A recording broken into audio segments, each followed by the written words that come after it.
Le quedaba exactamente un inhalador. Uno. Y en algún lugar profundo de su mente, Josie Crane, de 27 años, sabía que si lo regalaba, podría no sobrevivir a esta noche. La lluvia de esa noche no era una lluvia normal. No caía, atacaba. Fría, implacable, apuntando directamente hacia ella, como si buscara algo que destruir. Josie estaba acurrucada bajo el toldo de una tienda cerrada en la esquina de Whitmore y Garfield. Estaba en el distrito industrial, en el extremo oeste de la ciudad, donde por la noche hasta la oscuridad tiene olor. El olor a hierro, a basura mojada, a hormigón frío. El abrigo fino que había sacado de un contenedor de donaciones de la iglesia lo llevaba tan apretado sobre los hombros que se le clavaba en la piel. Sus zapatos de suela rota llevaban horas empapados. No había comido desde la mañana anterior. Media caja de arroz frío que compartió con un gato callejero de 3 patas al que llamaba pequeño. El gato se comió su porción, le lamió la mano una vez y luego se fue. No volvió. En el bolsillo izquierdo de su abrigo, justo al lado del inhalador, había un pequeño trozo de tela. Era un pedazo de una manta de hospital para bebés, amarillenta por el tiempo. Era tan suave que casi se disolvía entre sus dedos. Josie nunca le explicó a nadie sobre ese trozo de tela. Y nadie preguntó, porque nadie se quedaba lo suficientemente cerca como para preguntar. Estaba casi dormida cuando lo oyó. No era el lamento de la sirena de una ambulancia. Esa era la banda sonora constante de una vida en la acera. No era el ruido de los neumáticos sobre el agua estancada, ni una discusión de borrachos al final de la manzana, ni el crujido agudo de una botella rompiéndose en el callejón detrás de ella. Era otra cosa, mucho más pequeña. Y por ser pequeña, era mucho más aterradora. Un hombre se estaba muriendo a menos de 5 metros de donde ella yacía, y nadie se detuvo. Una pareja pasó caminando. La mujer miró de reojo. El hombre tiró de su mano. Siguieron moviéndose sin bajar el ritmo ni un segundo. Un corredor nocturno vio la figura en el pavimento y cruzó al otro lado de la calle, como si la muerte fuera algo que se pudiera contagiar. Un elegante coche de lujo negro redujo la velocidad, no por preocupación, sino porque el cuerpo yacía demasiado cerca del bordillo. Luego aceleró y desapareció. Josie lo observó todo desde debajo de su lámina de cartón empapada. Vio el pecho del hombre subir y bajar con desesperación. Cada respiración era como un motor quedándose sin combustible. Vio sus dedos arañar el pavimento mojado.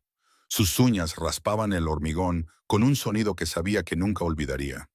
Vio su boca abrirse y cerrarse, como si hubiera olvidado para qué servía el aire. Era mayor de lo que había pensado al principio, quizás de unos 60 y pocos años. El pelo gris pegado a la frente. Llevaba un abrigo que Josie supo de un vistazo que costaba más que cualquier cosa que hubiera tocado en su vida. El reloj en su muñeca captaba la luz de la farola cada vez que levantaba la mano en una súplica silenciosa. Luego su brazo volvía a caer y nadie lo alcanzaba. Pero en ese momento, ese abrigo caro estaba empapado, y el hombre dentro de él estaba adquiriendo un aterrador tono azul alrededor de los labios. Y entonces Josie hizo algo que cambiaría muchas vidas para siempre. Se levantó. Si esta historia te ha conmovido, presiona me gusta para que pueda llegar a las personas que necesitan escucharla. Compártela con alguien que necesite recordar que la bondad todavía existe. Y si no te has suscrito, hazlo ahora, porque las mejores historias aún están por venir. Cruzó esa distancia en segundos. Sus rodillas golpearon el hormigón empapado junto a él y un dolor agudo le subió por las rótulas, pero no lo sintió. No ahora. De cerca, el anciano se veía mucho peor que desde debajo del toldo. Su rostro estaba contraído por el dolor. Su piel era tan pálida que era casi traslúcida bajo la luz de la farola, y sus labios se habían vuelto de ese tono púrpura azulado que Josie conocía demasiado bien. Lo conocía en sus huesos. Lo conocía de las noches en que se había mirado la boca en un trozo de espejo roto y había visto ese mismo color devolviéndole la mirada. Él intentaba hablar. Su boca se abrió, su mandíbula temblaba, y todo lo que salió fue un sonido ronco, Como alguien tratando de gritar a través de un algodón grueso, Josie se inclinó más cerca. «Oye», dijo, con una voz más firme de lo que esperaba. «Oye, ¿puedes oírme?» Sus ojos encontraron los de ella, y en ellos Josie vio algo que había visto demasiadas veces en su vida. En el espejo, en los ojos de la gente tirada en las aceras, en los ojos de los niños en hogares de acogida cuando la puerta de un dormitorio se abría a medianoche. Miedo. Miedo en estado puro, al desnudo, imposible de ocultar. El miedo de un ser vivo que sabe que se está muriendo y no tiene a nadie. Inhalador, carraspeó él. La palabra casi desapareció antes de salir de su garganta. Lo dejé en el coche.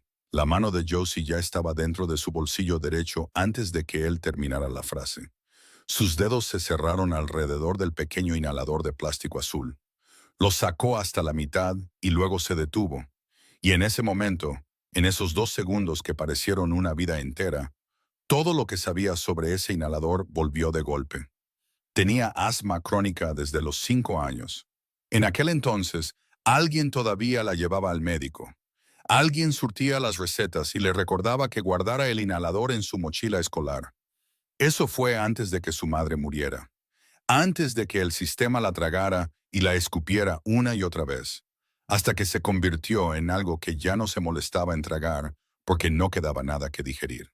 Había encontrado este inhalador hacía 3 semanas en una bolsa de donaciones. Las habían dejado fuera de la iglesia de San José en la calle Birch. Alguien lo había metido con unas cuantas camisas viejas y un par de calcetines de lana. Josie había abierto la tapa, lo había agitado y había calculado que quedaban unas 2 dosis. Quizás 3 si tenía cuidado. Si presionaba ligeramente en lugar de hasta el fondo, si controlaba su respiración para no desperdiciar ni un solo miligramo. Había contado cada dosis como la gente cuenta sus últimas monedas.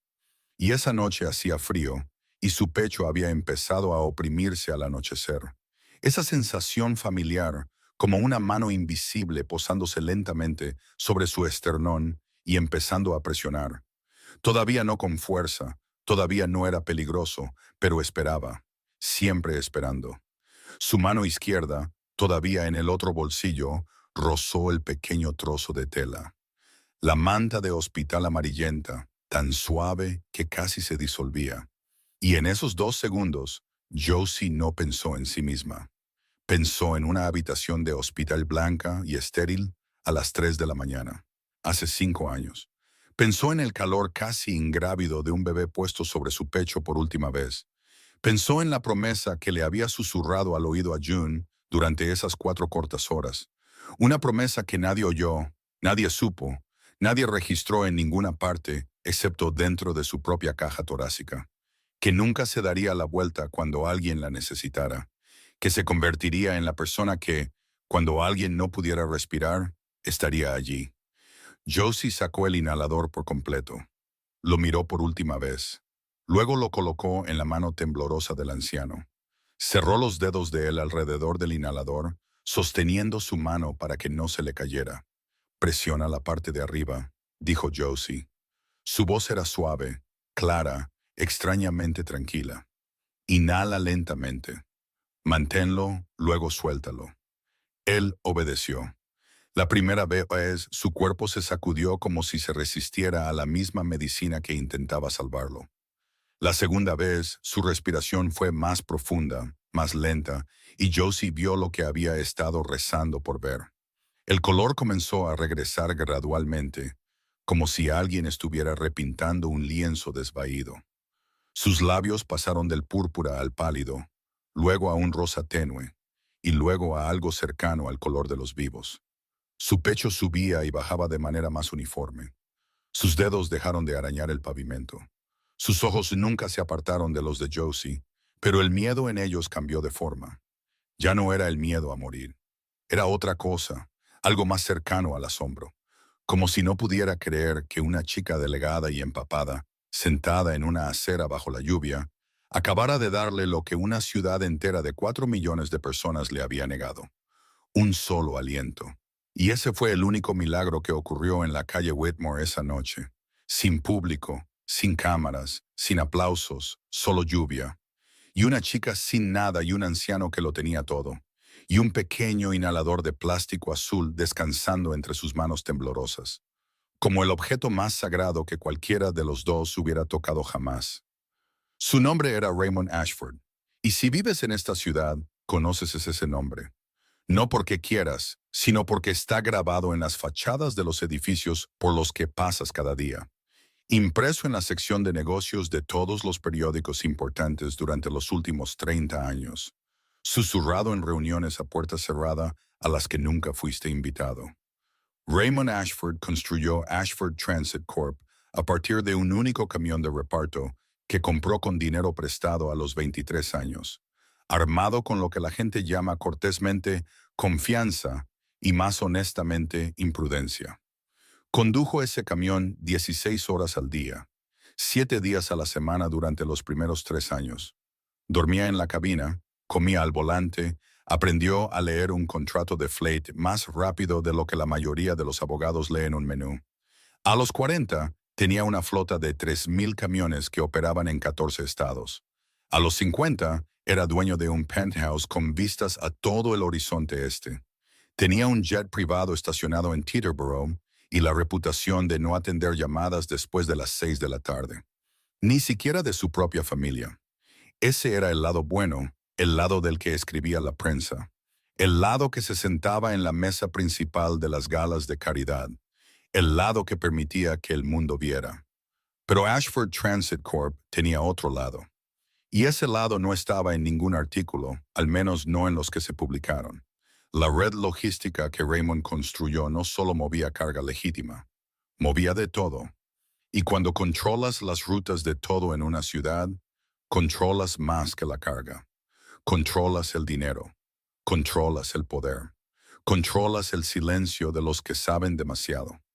Lavado de dinero, protección, préstamos a tasas de interés que ningún banco se atrevería a nombrar en voz alta. Raymond construyó ese lado junto con el legal, con cuidado, con paciencia. Y a medida que empezó a envejecer, le entregó la mitad más oscura a su hijo mayor, Brennan. De la misma manera que un hombre transmite una herencia, excepto que esta herencia pesaba más que el oro y era más oscura que la noche. Pero esta no es una historia sobre el imperio de Raymond Ashford. Es una historia sobre lo que ese imperio no pudo comprar. Su primera esposa, Catherine, madre de Brennan y Paige, murió de cáncer cuando Brennan tenía 14 años. Raymond se sentó junto a su cama durante los últimos 3 meses, y esa fue la última vez que alguien lo vio quedarse quieto el tiempo suficiente para sentir algo. Después de la muerte de Catherine, hizo lo que siempre hacía cuando se enfrentaba a algo que no podía controlar. Aceleró, trabajó más, se expandió más rápido, exigió más. Se volvió a casar 4 años después con una mujer llamada Diane, a quien respetaba pero nunca amó como había amado a Catherine. Y Diane, que no era tonta, se dio cuenta después de exactamente 18 meses y aguantó 6 años más antes de firmar los papeles del divorcio. Dejó de intentar contactarlo hace 8 años. Su hija, Paige, de 29 años, maestra de escuela primaria, cortó el contacto hace 4 años, porque no podía aceptar el camino que su familia estaba tomando y no podía cambiarlo. Así que eligió la única opción que le quedaba. Desapareció. Su hijo Brennan se quedó, pero que Brennan se quedara significaba sentarse frente a él en reuniones, presentar números, recibir directivas y salir de la habitación. No hablaban, realizaban transacciones. Su asistente personal, un hombre de mediana edad llamado Harrova, había trabajado para él 9 años y conocía el horario de Raymond con más precisión de la que Raymond conocía su propio latido. Y ese latido, su médico privado le había advertido durante 2 años, estaba haciendo cosas que un corazón no está diseñado para hacer al ritmo que él le imponía. Un defecto congénito en una válvula que empeoraba con la edad. Requería seguimiento, medicación, una vida más lenta. Raymond asentía en la sala de examen, aceptaba las recetas, las guardaba en un cajón y continuaba viviendo como si su cuerpo fuera solo otro camión en la flota. Úsalo mientras funcione. Reemplaza las piezas cuando falle. Lo ignoró todo porque Raymond Ashford había pasado su vida creyendo una cosa. El acto más peligroso que un hombre puede cometer es detenerse. Detenerse es pensar. Pensar es sentir. Y sentir es enfrentarse a un penthouse de 3 niveles a las 2 de la mañana, sin más eco que el de sus propios pasos. La ciudad abajo brillando con una belleza tan aguda que roza la crueldad, y darse cuenta de que había pasado 40 años acumulando todo lo que un hombre puede acumular. Y en algún momento del camino se olvidó de acumular una vida. Así que siguió moviéndose hasta la noche en que su cuerpo decidió que ya había soportado suficiente. Salió de una cena con un socio de negocios en Morelos a las 9:30 de la noche. Harroway llamó al conductor. El coche llegaría en 15 minutos. 15 minutos. Raymond Ashford, el hombre que construyó un imperio sobre la base de no esperar nunca nada. Miró su reloj, miró la lluvia y decidió caminar hasta donde estaba aparcado el coche, a 4 manzanas de distancia. Salió a la lluvia sin paraguas, porque los paraguas son para la gente que tiene tiempo de preocuparse por mojarse. Avanzó 2 manzanas. A mitad de la tercera, en un tramo oscuro de la acera entre Whitmore y Garfield, su corazón se contrajo como si lo agarraran desde dentro. Su pierna izquierda dejó de responder a su cerebro. Y Raymond Ashford, de 67 años, dueño de 3,000 camiones y un penthouse donde nadie esperaba, se desplomó en el suelo resbaladizo, como algo que la ciudad había desechado. Su teléfono estaba en su mano, pero sus dedos se negaban a cooperar con la pantalla. Su inhalador estaba en el coche, a 4 manzanas de distancia, que bien podrían haber sido 400 metros. Y la lluvia seguía cayendo, y la gente seguía caminando. Hasta que una chica sin nada más que una chaqueta gastada y un inhalador que no podía permitirse regalar, se arrodilló a su lado y le salvó la vida con lo único que mantenía la suya. La ambulancia llegó 2 horas después, no porque el sistema respondiera rápidamente, sino porque finalmente un transeúnte, un hombre de mediana edad que paseaba a su perro tarde en la noche, vio algo lo suficientemente extraño como para detenerse. Una chica delgada y empapada sentada en la acera junto a un anciano con un abrigo caro. Su cabeza descansaba en su regazo y ella se negaba a irse. A pesar de que él ya respiraba de nuevo, a pesar de que sus ojos estaban abiertos, a pesar de que la lluvia había empapado hacía mucho tiempo cada capa de ropa que llevaba. El hombre llamó al 911. Josie oyó la sirena a lo lejos, acercándose, y supo que era su señal para irse. Bajó suavemente la cabeza del anciano, dobló su prenda andrajosa bajo su cuello como una almohada improvisada, y luego se levantó. Tenía las piernas entumecidas por estar arrodillada demasiado tiempo sobre el hormigón frío. Dio un paso atrás, cruzó la calle y se sentó en los escalones de una lavandería cerrada, donde la oscuridad era lo suficientemente densa como para tragársela. Sin embargo, todavía podía ver todo lo que sucedía al otro lado de la calle. 2 paramédicos bajaron de la ambulancia, un hombre y una mujer, eficientes y rápidos. Levantaron al anciano en una camilla, le tomaron el pulso, le pusieron una máscara de oxígeno en la cara. Josie oyó a uno de ellos preguntar su nombre y captó un fragmento de sonido a través de la lluvia. No estaba claro, pero fue suficiente para distinguir 2 sílabas. Ashford. El nombre no significaba nada para ella. Era solo un sonido, como la bocina de un coche o la lluvia golpeando una lata. Parte de la música de fondo que la ciudad siempre tocaba y que ella había aprendido a no oír. Las puertas de la ambulancia se cerraron, las luces rojas giraron, el vehículo avanzó. Giró a la izquierda al final de Whitmore y desapareció. Josie permaneció sentada durante varios minutos después de que la sirena se desvaneciera por completo. No la siguió, no fue al hospital. Los hospitales hacen preguntas. Las preguntas llevan al papeleo. El papeleo lleva al sistema. Y el sistema nunca había hecho nada por Josie Crane, excepto trasladarla de un lugar a otro. Y luego perderla en una pila de archivos hasta que se hizo lo suficientemente pequeña como para colarse por las grietas, sin que nadie se molestara en buscar. Pero había una razón más profunda, una que Josie nunca dijo en voz alta. Sin embargo, su cuerpo la entendía mejor que nadie. El hospital era donde perdió a June. Ese olor antiséptico, esas luces fluorescentes blancas, el pitido constante de un monitor que de repente se convirtió en una línea larga e ininterrumpida. No podía cruzar las puertas automáticas de ningún hospital sin sentir que el suelo desaparecía bajo sus pies. Así que se levantó, le dio la espalda a la ambulancia que ya se había ido y caminó hacia su viejo toldo. El cartón sobre el que había estado tumbada estaba arruinado. La lluvia lo había empapado hasta convertirlo en pulpa. Ya no era una barrera entre ella y el suelo helado. Caminó 3 manzanas más y encontró un rincón seco bajo un andamio de construcción, frente a un edificio en renovación, donde la lona colgaba lo suficientemente bajo como para bloquear el viento, y lo suficientemente alto como para que pudiera apoyarse en la pared de ladrillo sin agachar la cabeza. Se sentó allí, con los brazos alrededor de las rodillas, e intentó dormir. Alrededor de las 3 de la mañana, comenzó. Siempre comenzaba de la misma manera, una ligera opresión, como si alguien le pusiera una mano en el pecho, sin presionar todavía, solo descansando allí para hacerle saber que estaba presente. Luego la mano comenzaba a apretar, lenta, paciente, aumentando gradualmente la presión, como alguien que gira una válvula, más y más fuerte, hasta que Josie sentía que cada aliento que tomaba llenaba solo la mitad de un pulmón. Luego un tercio, luego un cuarto, y el aire que luchaba por tragar comenzó a saber a pánico. Se sentó erguida. Su mano derecha instintivamente buscó en su bolsillo, y sus dedos tocaron el espacio vacío donde había estado el inhalador.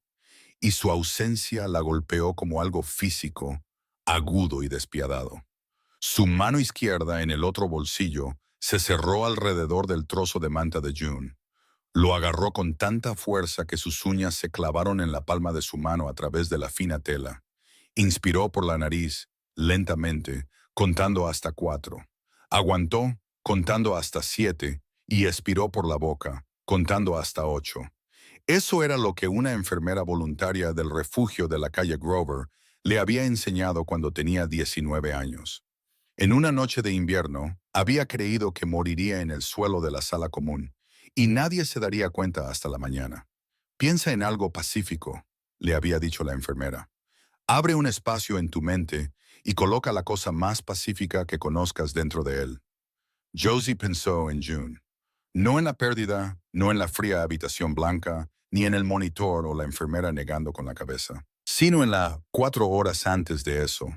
4 horas en las que le permitieron sostener a su hija. El peso de June en su pecho, tan ligero que era casi irreal. Ni siquiera 1 kilogramo completo. Más pequeña que la mayoría de los libros de texto de medicina que Josie solía sacar de los contenedores de basura. Sin embargo, era la cosa más real, la más pesada, la más significativa que había tocado en 27 años de vida. El calor del bebé a través de la manta del hospital contra su piel. Y Josie recordó haber pensado, esta es la razón, esto es todo, incluso si todo solo dura 4 horas. En la oscuridad bajo el andamio, Josie susurró al aire frío. Su voz era más fina que el aliento que luchaba por tomar. Estoy bien, June. Mamá está bien. No sabía si le hablaba a la hija que había perdido o a sí misma. Quizás a ambas.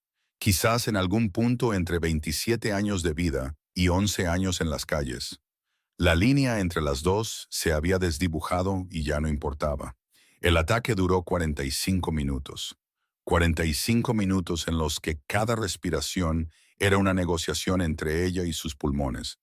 Cada inhalación una pequeña victoria, cada exhalación una oración para que llegara la siguiente.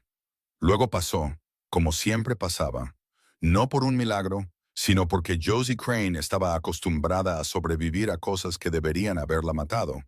Se recostó, con el hormigón frío contra su espalda, el trozo de manta de June todavía en su mano, y durmió durante 2 horas.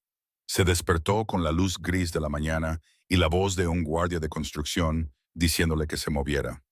Ahora tenemos que retroceder unas horas a esa misma noche, antes de que Raymond Ashford se desplomara en la acera, antes de que Josie se levantara, antes de que el pequeño inhalador de plástico azul pasara de su mano a la de él.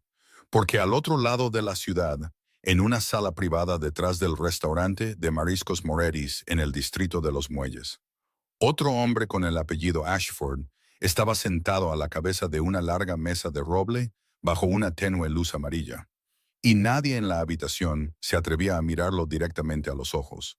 Brennan Ashford, de 36 años, el hijo mayor de Raymond. Y si Raymond fue el hombre que construyó el imperio Ashford, Brennan fue quien se aseguró de que la mitad más oscura de ese imperio nunca viera la luz del día. Estaba sentado allí con un traje negro, camisa negra, sin corbata, el botón superior desabrochado, un vaso de agua sin hielo frente a él que no había tocado. 5 hombres estaban sentados alrededor de la mesa. 4 miraban sus manos o el espacio vacío sobre el hombro de otra persona. El quinto, un hombre corpulento llamado Meacham, sudaba aunque la habitación no estaba cálida. Intentaba explicar lo que todos sabían que no se podía explicar. Un cargamento valorado en $2 millones había desaparecido. Meacham dijo que fue secuestrado. El problema era que la historia de Meacham había cambiado 3 veces en 2 días.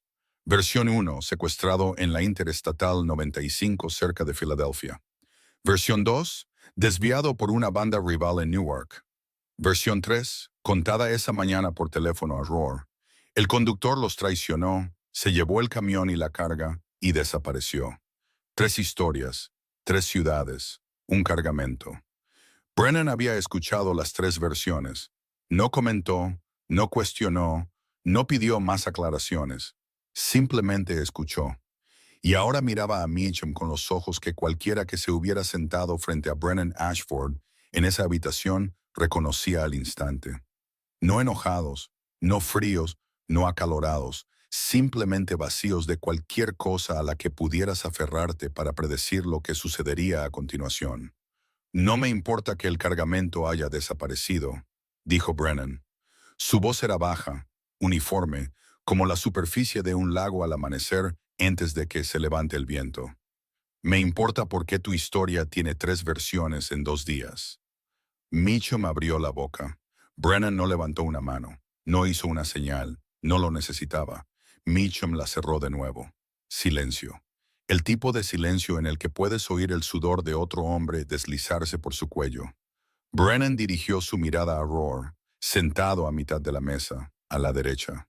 Roar, de 43 años, de hombros anchos, un rostro tallado en granito y ligeramente mal encajado en su cuerpo. Dirigía el lado violento de la organización, el lado que Brennan nunca manejaba personalmente. Brennan asintió. Un solo asentimiento, pequeño, casi cortés. Roar se levantó. Brennan también se levantó, pero caminó hacia la puerta. Siempre se iba antes de que comenzara la siguiente parte. No porque fuera débil, sino porque entendía que el verdadero poder no está en lo que haces con tus propias manos, sino en el hecho de que solo necesitas asentir para que las cosas sucedan. No necesitaba mirar, nunca necesitaba mirar. Ese era el tipo de poder que Brennan Ashford ostentaba, sin ruido, sin exhibiciones, sin alzar la voz. Solo silencio en el momento adecuado, la mirada adecuada y un ligero asentimiento. Todos en la habitación lo entendieron. Afuera, el aire nocturno del muelle olía a sal y diésel. Brennan se paró bajo el toldo del restaurante, respiró hondo y caminó hacia el coche negro que esperaba en el bordillo. Lawson estaba al volante, con el motor ya en marcha porque Lawson siempre tenía el motor en marcha. Siempre sabía cuándo saldría Brennan. Siempre sabía exactamente a dónde se dirigían sin preguntar. 11 años. Lawson había trabajado para Brennan 11 años y nunca había hecho una pregunta innecesaria. El coche se alejó. La ciudad fluía hacia atrás a través de las ventanas borrosas por la lluvia. Brennan estaba sentado en el asiento trasero, con los ojos fijos en el exterior, pero sin ver.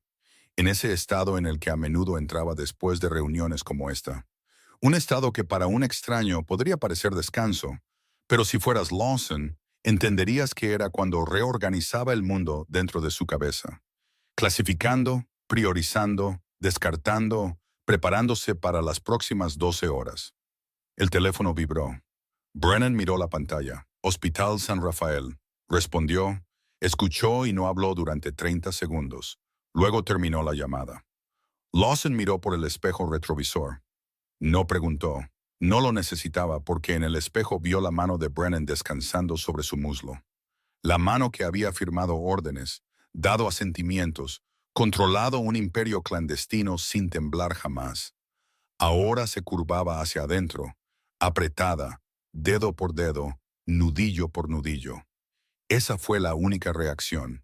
Y Lawson, después de 11 años, supo que era más de lo que jamás había visto de Brennan Ashford. San Rafael, dijo Brennan. 2 palabras. Lawson dio la vuelta al coche para entender por qué Josie Crane pudo regalar lo único que la mantenía viva sin dudar más de 2 segundos. Tienes que saber cómo había vivido antes de esa noche. Y para saber eso tienes que mirar los 27 años que este mundo le había dado. O más precisamente, no le había dado. Josie Crane quedó huérfana a los 6 años.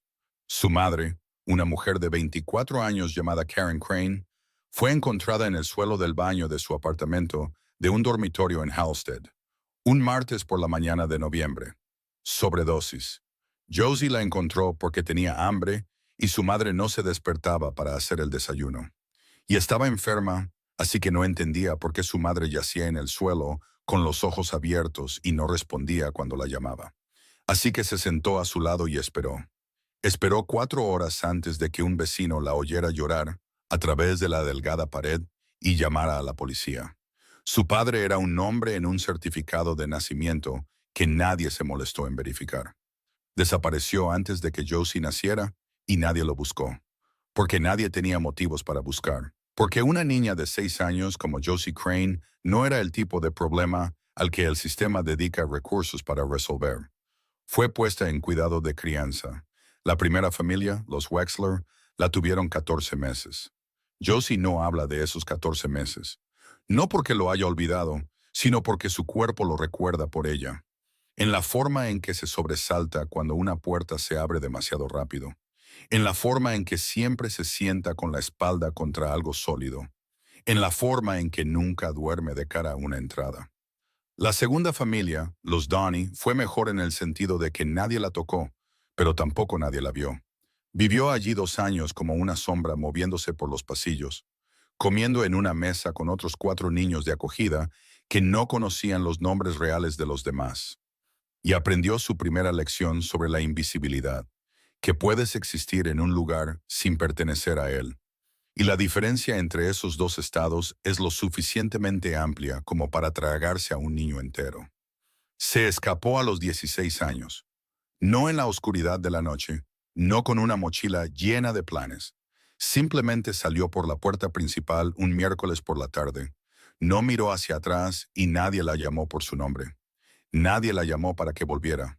Josie recuerda eso claramente, no porque le doliera, sino porque confirmó lo que había sospechado durante 10 años, que era el tipo de persona que el mundo no busca cuando desaparece. 11 años en las calles. 11 años suena mucho, pero pasa rápido cuando cada día gira en torno a solo 3 tareas: encontrar comida, mantenerse caliente, no morir. Josie sobrevivió no por la fuerza o la agresión, sobrevivió a través de la invisibilidad. Aprendió a leer una calle en 3 segundos. ¿Quién era seguro? ¿Quién no? ¿Dónde estaban las salidas? ¿Dónde las sombras eran más densas? Aprendió a desaparecer en una multitud, a caminar sin hacer ruido, a sentarse en la esquina de un refugio sin que nadie recordara que estaba allí. La invisibilidad era su armadura. La mantuvo viva y casi la mata de soledad. A los 22 años, quedó embarazada. El padre era un hombre que Josie nunca menciona, no por odio, sino porque no merece un cajón en su memoria. Desapareció cuando se enteró de la noticia, más rápido de lo que su propio padre se había desvanecido.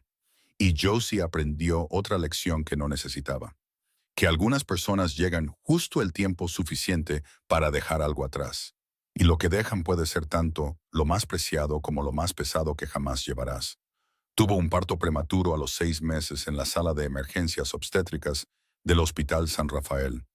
Bajo una luz fluorescente blanca, sin nadie a su lado, sin una mano que sostener, sin una voz que le dijera que todo estaría bien.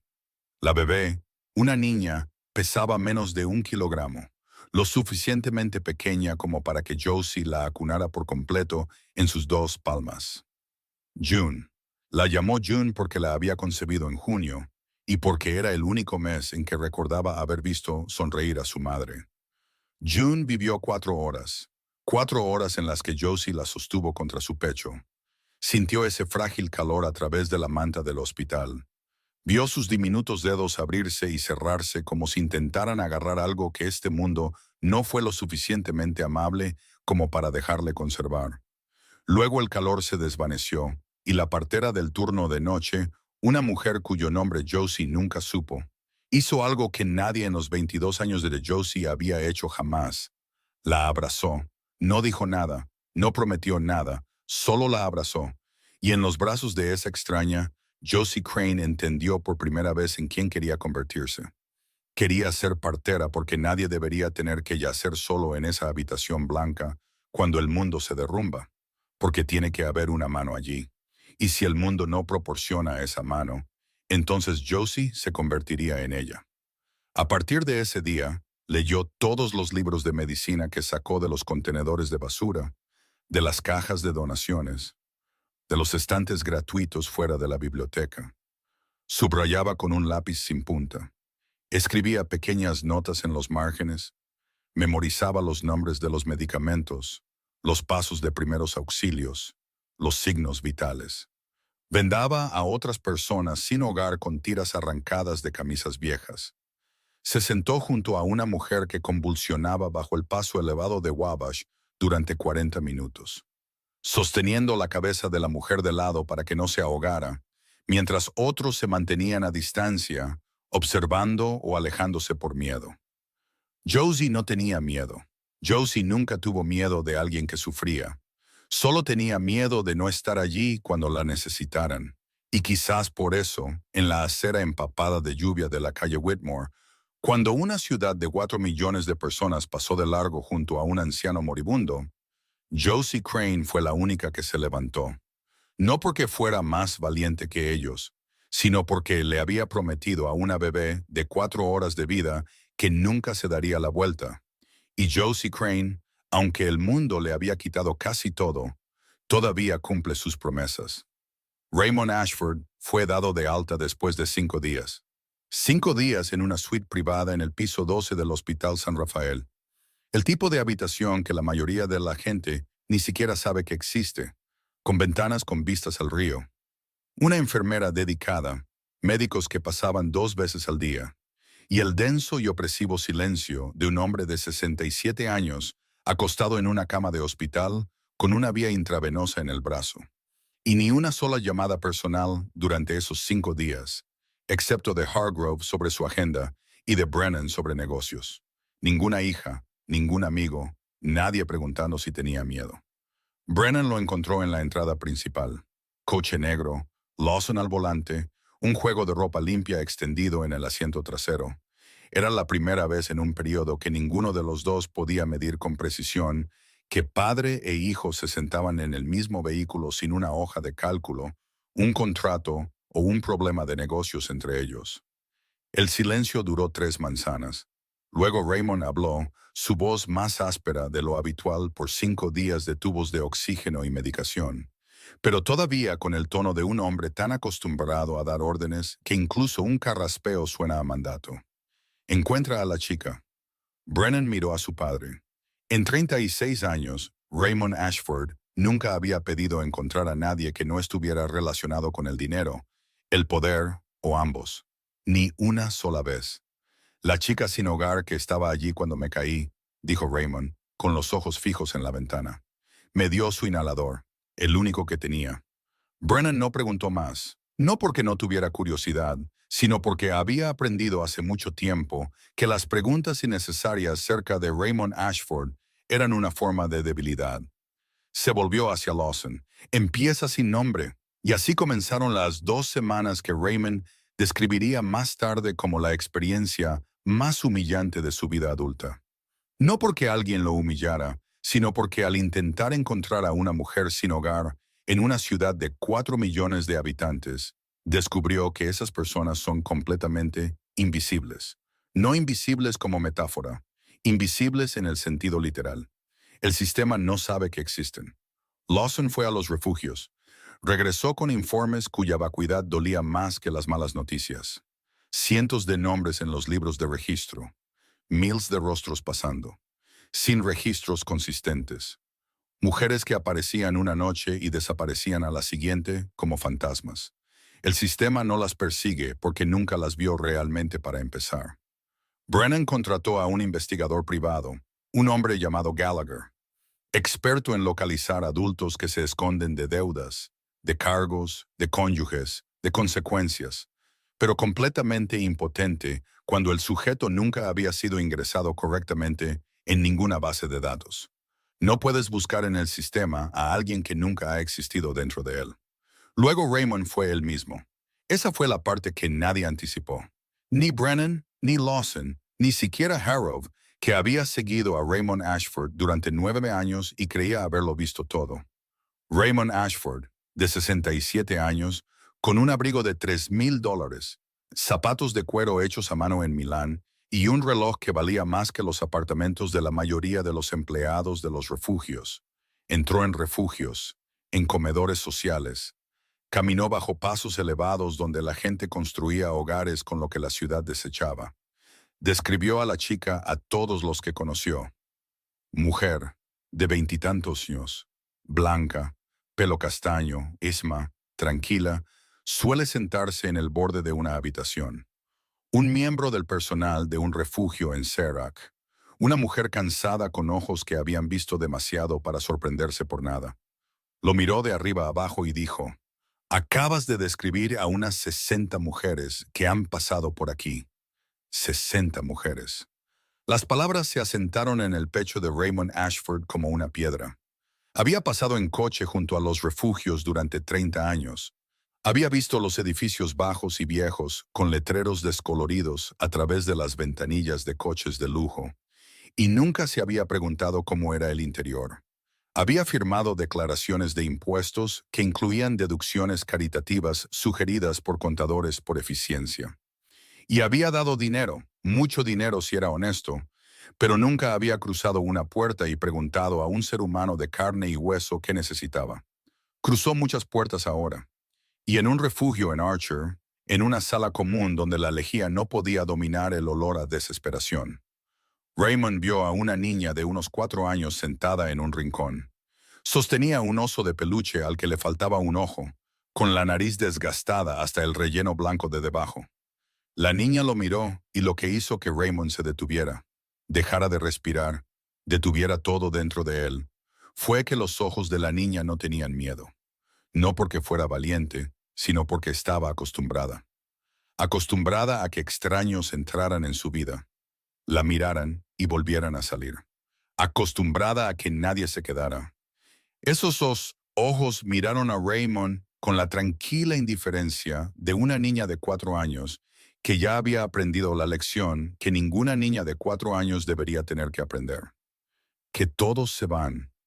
Raymond se quedó en el pasillo de ese refugio durante mucho tiempo después de salir. Con la espalda contra la pared, las manos colgando a los lados, la mirada fija en el suelo de baldosas gastadas. Lawson estaba a 3 pasos de distancia. No preguntó, no lo necesitaba, porque hay momentos en que el silencio es lo único, lo suficientemente honesto, como para colocar junto al dolor que acabas de presenciar. Brennan comenzó a acompañar a su padre en el 9º día de la búsqueda. No porque le importara la chica. No la conocía, no le debía nada, y dentro del sistema de valores bajo el que había operado durante 17 años. La gratitud era un lujo. Hombres como él no tenían espacio para almacenarla. Fue por una razón que era más simple y más complicada al mismo tiempo. Nunca en su vida había visto a Raymond Ashford hacer algo que no fuera por dinero, poder o control. Y aquí estaba un hombre de 67 años, recién salido del hospital, con el corazón todavía frágil, poniéndose sus zapatos de $3,000 y entrando en lugares donde el olor a orina y lejía barata se fusionaban en un aire que el dinero no puede comprar ni disipar. Todo para encontrar a una chica cuyo nombre ni siquiera sabía. Brennan quería entender por qué. No por curiosidad, sino porque en algún lugar profundo de la parte de él que había encerrado a los 14 años cuando murió su madre. Algo se agitó mientras veía a su padre cruzar la primera puerta del refugio. Algo para lo que no tenía nombre, así que lo llamó curiosidad porque era la palabra más segura disponible. Padre e hijo se movieron juntos por refugios, comedores sociales y bajo pasos elevados donde la gente cosía vidas con cartón y mantas gastadas. Por primera vez en años estaban uno al lado del otro sin una mesa de conferencias entre ellos, sin números, sin estrategia, sin las mitades claras u oscuras del imperio Ashford entrometiéndose en el espacio intermedio. Solo dos hombres en lugares por los que nunca habían caminado. Raymond hacía preguntas. Brennan observaba. Lawson conducía y permanecía en silencio. Y donde quiera que iban, la respuesta era la misma. Nadie recordaba. Nadie sabía. O demasiadas mujeres coincidían con la descripción para que la descripción significara algo. En el viaje de regreso después del 11º día, con la ciudad pasando por las ventanillas como una película muda que ambos habían visto demasiadas veces, Raymond habló. No miró a Brennan. Miró el oscuro espacio entre dos farolas cuando dijo la frase que Brennan había estado esperando 36 años sin saber que la esperaba. No debería haberte puesto en esa silla cuando tenías 19 años. Brennan no se movió. Su mano descansaba plana sobre su muslo, tan quieta como la superficie de un lago con algo girando en las profundidades. Sabía a qué silla se refería. La que estaba a la cabeza de la mesa de roble detrás del restaurante de mariscos.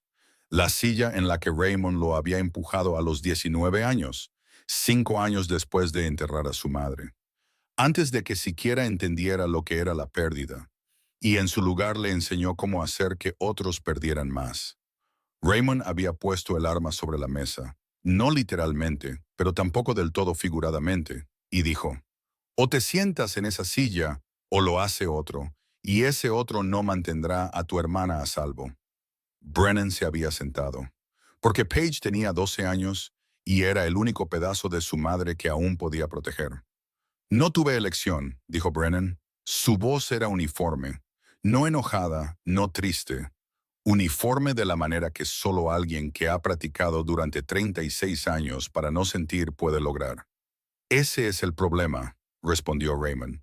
Su voz baja, áspera, llevando algo que Brennan nunca había oído allí antes. Quizás arrepentimiento. Quizás lo más cerca que Raymond Ashford podía estar del arrepentimiento sin nombrarlo. No deberías haber tenido elección. Siguió un silencio. Del tipo largo y pesado, pero no incómodo.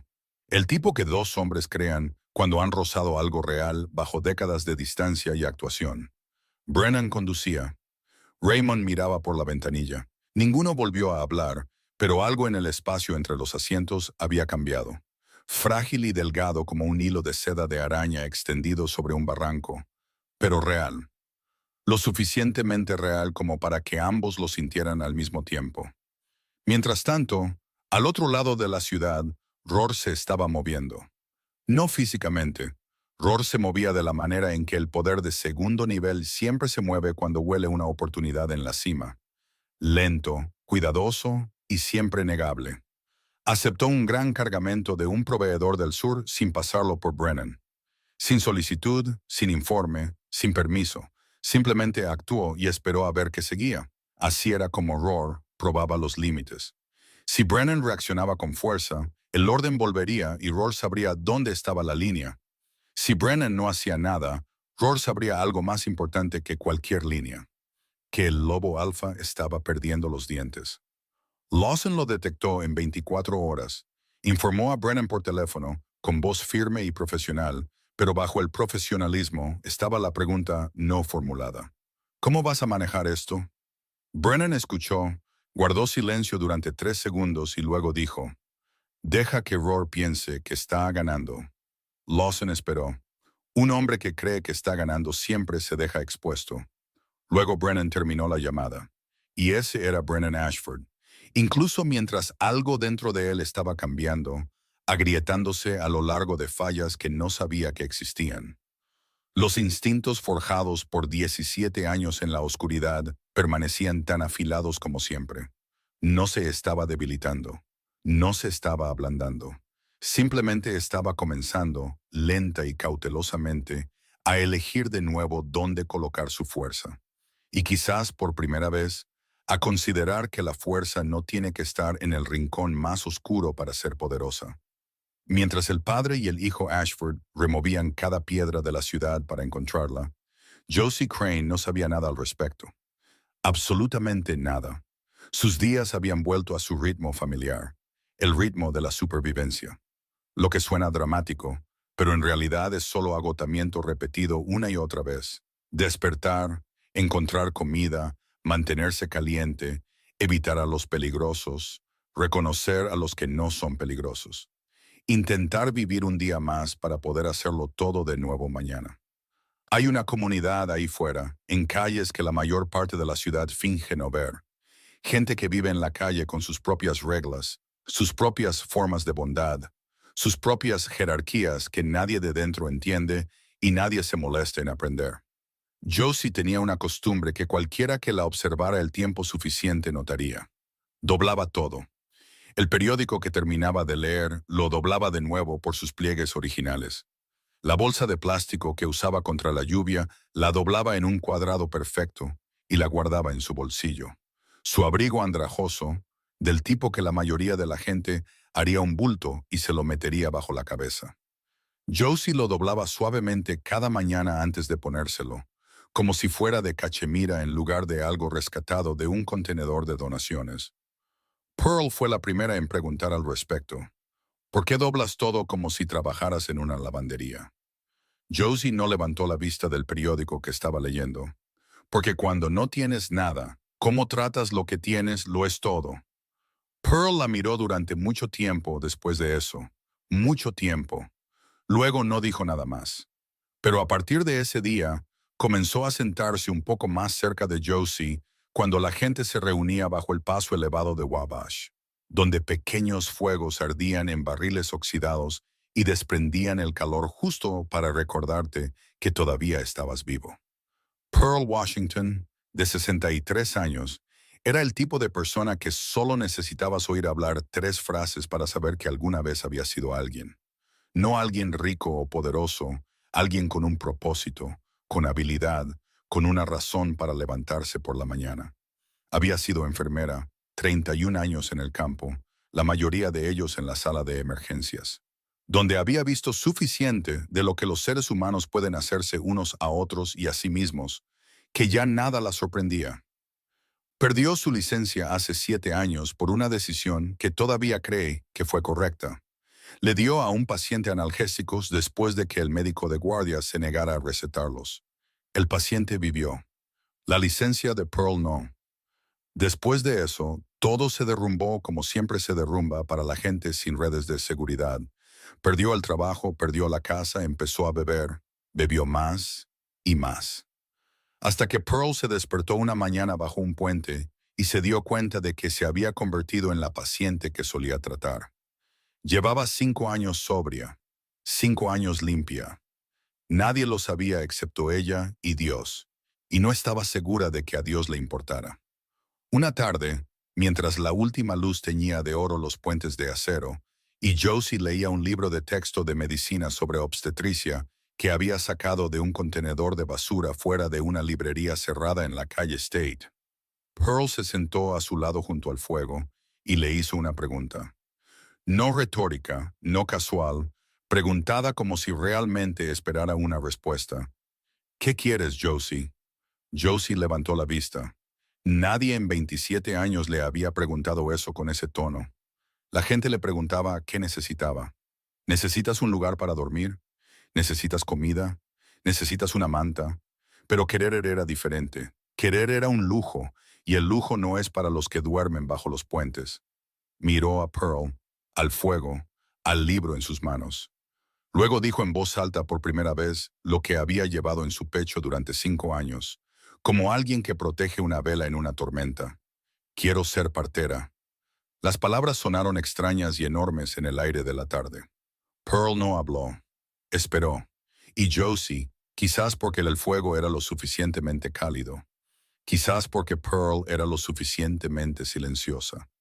Quizás porque algunas cosas, si las guardas el tiempo suficiente, encontrarán su propia salida.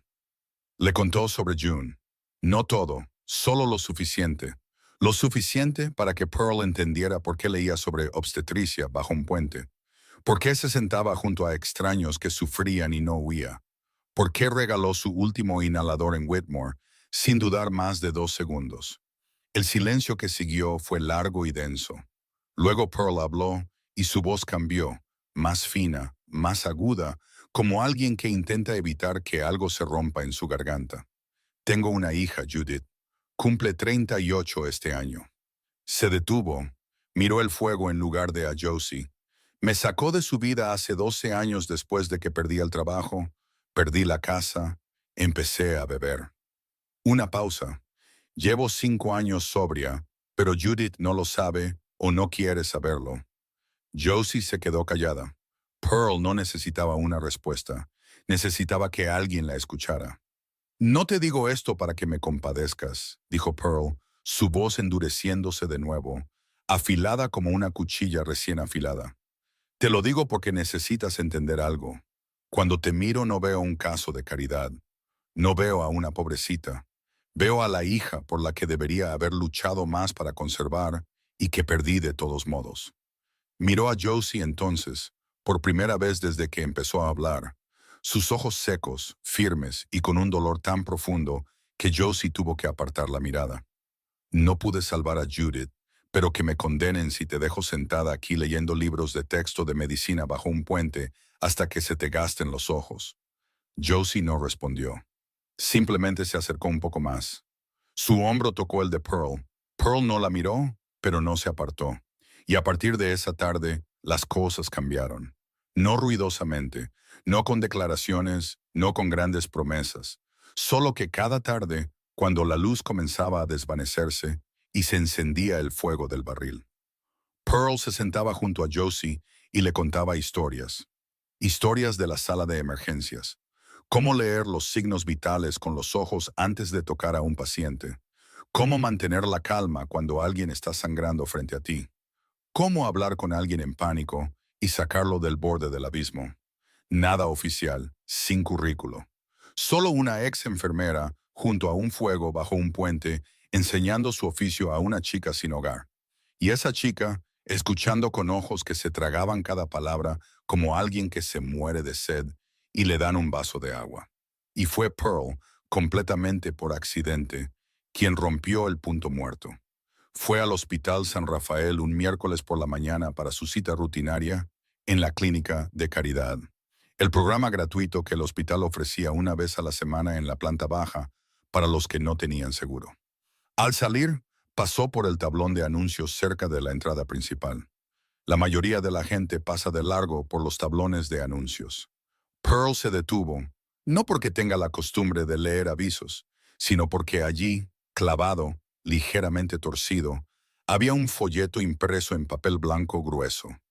Del tipo más caro que los anuncios de yoga y los avisos de grupos de recuperación que lo rodeaban.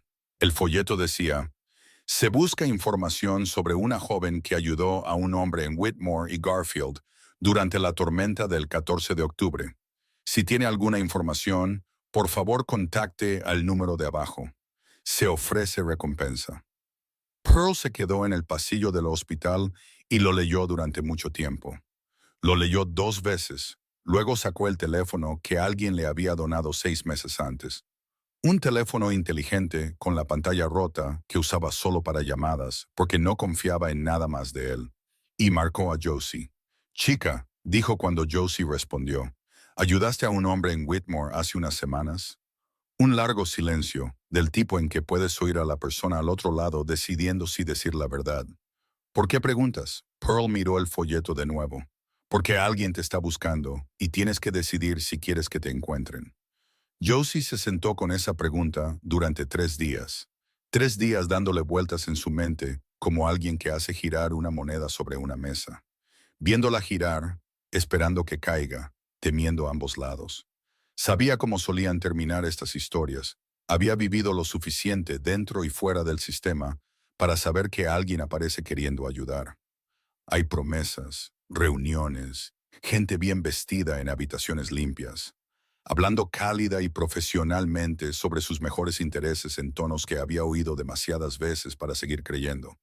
Luego papeleo, luego traslados, luego la colocan en algún lugar que alguien decide que es mejor.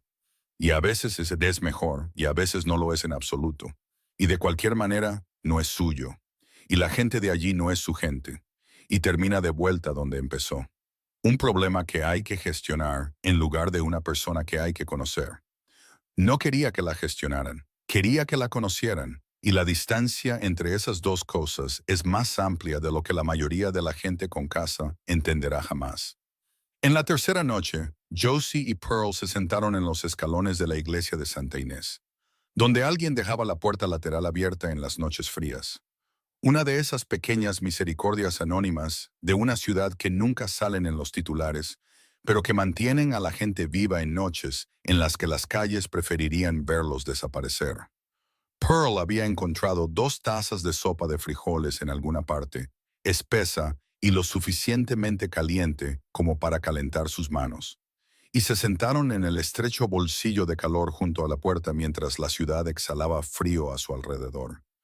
Silencio durante mucho tiempo. Luego Pearl habló. Si no llamas, ¿qué pierdes? Josie miró su taza. Nada. Mi vida sigue igual. Cierto, dijo Pearl, igual. Dejó que las palabras flotaran en el aire frío. ¿Y es igual lo que quieres? Josie no respondió. Dijiste que quieres ser partera, continuó Pearl. Su voz ni dura ni suave, pero con el peso de alguien que ha vivido lo suficiente para saber que a veces la mayor amabilidad que puedes ofrecer es negarte a que alguien se mienta a sí mismo. Dijiste que le hiciste una promesa a June. Ahora una puerta se entreabre y vas a sentarte aquí y decirme que no pierdes nada. Una pausa. Pearl la miró. Josie miró la sopa. El costo de no intentarlo nunca, dijo Pearl lentamente, palabra por palabra, como si colocara ladrillos en un muro que Josie necesitaba ver. Se vuelve más caro con el tiempo que cualquier cosa que hayas pagado jamás. Josie se quedó quieta. Miró hacia el cielo de la ciudad, un cielo sin estrellas porque las luces se las tragan, pero que aún conserva un brillo lejano. No estrellas, solo ventanas de edificios altos donde la gente vivía vidas que ella no se atrevía a imaginar. Miró a Pearl, miró la sopa que se había enfriado en sus manos. Pensó en June, en 4 horas, en una promesa que había cumplido cada día leyendo libros de texto de medicina bajo un puente y vendando a extraños con tiras arrancadas de camisas viejas. Luego sacó el teléfono roto de su bolsillo y marcó el número del folleto que Pearl le había fotografiado y enviado 3 días antes. La reunión tuvo lugar en una cafetería en Damon, terreno neutral. Josie lo había solicitado cuando llamó al número del folleto y Lawson respondió. Lugar público, mucha gente, cerca de una salida. Cuando Lawson le transmitió las condiciones a Raymond, él aceptó de inmediato, sin negociación, sin objeciones, sin intentar alterar un solo detalle. Y la respuesta fue lo suficientemente inusual como para que Lawson mirara a Brennan como para confirmar que el anciano todavía pensaba con claridad. Brennan asintió, sin explicación. Raymond llegó temprano. Se sentó en una mesa de la esquina, en el asiento interior, de espaldas a la pared. No pidió nada. Brennan se sentó a su lado. No porque se lo hubieran pedido, sino porque no deja que su padre se reúna con extraños solo. Instinto. 17 años protegiendo un imperio. Algo que hace antes de que su cerebro termine de decidir. Lawson ocupó la mesa vecina cerca de la salida, con el teléfono boca abajo frente a él. Josie vino con Pearl. Entró en la cafetería con la vigilancia particular de alguien que ha sobrevivido lo suficiente en la calle como para convertirlo en un hábito. En menos de 3 segundos, sus ojos recorrieron la habitación, mapeando salidas, contando rostros, midiendo distancias, marcando quién podría ser una amenaza y quién no. Luego su mirada se posó en Raymond, el anciano de la lluvia. Se veía completamente diferente. No tirado en la acera empapada con los labios azules y las manos arañando. Sentado erguido, abrigo caro, pelo plateado peinado hacia atrás. Parecía exactamente lo que era. Un hombre muy rico, muy viejo, muy solo. Luego se fijó en Brennan. No sabía quién era. Solo vio a un hombre de unos 30 y tantos años, alto, de pelo oscuro, anguloso, sentado junto al anciano con la postura de alguien que siempre es consciente de todo lo que le rodea. Sus ojos se encontraron con los de ella, y ninguno apartó la mirada. No por cortesía, no por desafío, sino porque en ese instante algo reconoció a algo. Como dos lobos que se encuentran en campo abierto y se evalúan, no para atacar, sino para entender, Josie se sentó en el borde de la silla, con la postura de alguien preparado para levantarse en cualquier momento. Pearl sacó la silla a su lado. Nadie la invitó, pero nadie se opuso. Te he estado buscando durante 2 semanas, dijo Raymond. Lo sé, respondió Josie. Su voz uniforme, ligera, ni complacida ni resentida. Tu folleto estaba en el tablón de San Rafael. Lo vi hace 5 días. Raymond asimiló eso. Esperaste. Necesitaba pensar. Eso fue sabio. Raymond la miró de verdad y vio lo que había vislumbrado en la acera, pero que estaba demasiado asustado para procesar. Los ojos de alguien acostumbrado a tomar decisiones difíciles cuando nadie más las tomará por ella. Quiero darte las gracias, dijo él, y quiero preguntar qué puedo hacer por ti. No necesitas hacer nada. Firme, segura, no orgullosa, no defensiva, simplemente cierto en la forma en que Josie entiende el mundo. Sé que no necesito hacerlo, respondió Raymond con cuidado. No es por eso que pregunto. Silencio. La cafetería zumbaba a su alrededor, las varillas de vapor silbando, las tazas golpeando los platillos, conversaciones sobre cosas ordinarias en vidas ordinarias. Luego Josie hizo una pregunta tan directa que Raymond la sintió aterrizar en un lugar preciso de su pecho, el lugar sobre el que su médico le había advertido. ¿Por qué estabas solo cuando te caíste? Ella sostuvo su mirada. Tenías un abrigo de $3,000, un reloj que valía más que cualquier cosa que haya visto. No eres el tipo de hombre que camina solo bajo la lluvia a las 10 de la noche. Entonces, ¿por qué no tenías a nadie? ¿Un conductor? ¿Familia? Nadie. Raymond consideró mentir. Consideró desviar la pregunta con el profesionalismo pulido que había perfeccionado durante 40 años. Pero estaba sentado frente a la chica que le había dado su último inhalador sobre el hormigón mojado. Y mentirle sería como pagar con dinero falso a alguien que le había entregado oro. Así que se oyó a sí mismo decir la verdad. Despedí al conductor porque no quería esperar. He pasado mi vida sin querer esperar a nadie. Hizo una pausa. He estado solo durante mucho tiempo. Simplemente me convencí de que lo prefería. Brennan escuchó eso y algo se movió dentro de él. Algo que no había permitido que se moviera en años, porque el anciano estaba describiendo a su hijo sin darse cuenta. Tenías miedo, dijo Josie. Sin crueldad, sin juicio, solo observación, firme y precisa. Cuando corrí hacia ti, estabas realmente asustado. Sí, dijo Raymond, lo estaba. Yo también lo estaba. Josie lo dijo suavemente, como si fuera algo sin importancia, aunque importaba más que cualquier otra cosa dicha en esa mesa. Cuando te di el inhalador, no sabía si estaría bien. Tuve un ataque de asma esa noche. Hizo una pausa. Pasó. Estoy bien. Y entonces Brennan habló por primera vez desde que se sentó. Por primera vez en toda la conversación. Su voz baja, sorprendiéndose incluso a sí mismo, como si las palabras hubieran encontrado su salida antes de que él decidiera si liberarlas. No digas estoy bien como si no importara. Josie lo miró. Sus ojos se encontraron con los de él por segunda vez esa tarde. Más cerca ahora, más claros. Tu elección tuvo un costo, dijo Brennan. Sabías que tenía un costo. Sé que tuvo un costo. Mereces que alguien reconozca ese costo en lugar de ignorarlo. El silencio se apoderó de la mesa. Josie no respondió. Pearl, que había estado callada todo el tiempo, estudió a Brennan con la mirada que reserva para las personas que está reevaluando al alza. moviéndolo de posible amenaza a algo más complicado de lo que supuso al principio. Lo que Raymond propuso a continuación no fue caridad. Lo había pensado cuidadosamente. O más exactamente, lo había pensado por primera vez en su vida.